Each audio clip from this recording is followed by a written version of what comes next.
இந்த 3 காரணத்தினால தான் சூரியகுமார் யாதவ என்னதான் ஃபார்ம்ல இல்லனாலுமே பிசிசிஐ இப்போதைக்கு ரிமூவ் பண்ணாம ஸ்குவாட்ல வச்சிருக்குது. அது வந்து அவர் கேப்டன்ங்கிறனாலயோ, இல்ல வந்து அவர் ஒரு சூப்பரான பிளேயர்ன்றனாலயோ இல்ல. அத தாண்டி 3 முக்கியமான காரணங்கள் பார்ப்போம் வாங்க.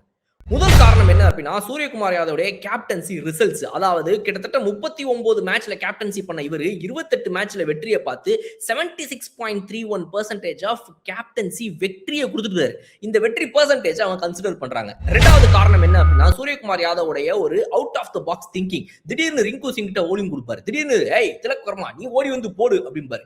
அந்த மாதிரிலாம் அவர் பண்ணி மேட்சஸ் தோக்குற மாதிரி இருந்ததை கூட வெற்றிக்கு வந்து கொண்டு வந்திருக்காரு. அது 2வது காரணம். 3வது முக்கியமான காரணம் என்ன அப்படின்னா, சிஸ்டம் கரப்ட் ஆயிரும். திடீர்னு பாத்தீங்க அப்படின்னா, இவரை போல ஒரு கேப்டன் வெளியே போயிட்டு ஒரு புது கேப்டன் வரும்போது புது கேப்டன்சி, புது பேட்டர்ன், புது மெத்தட்.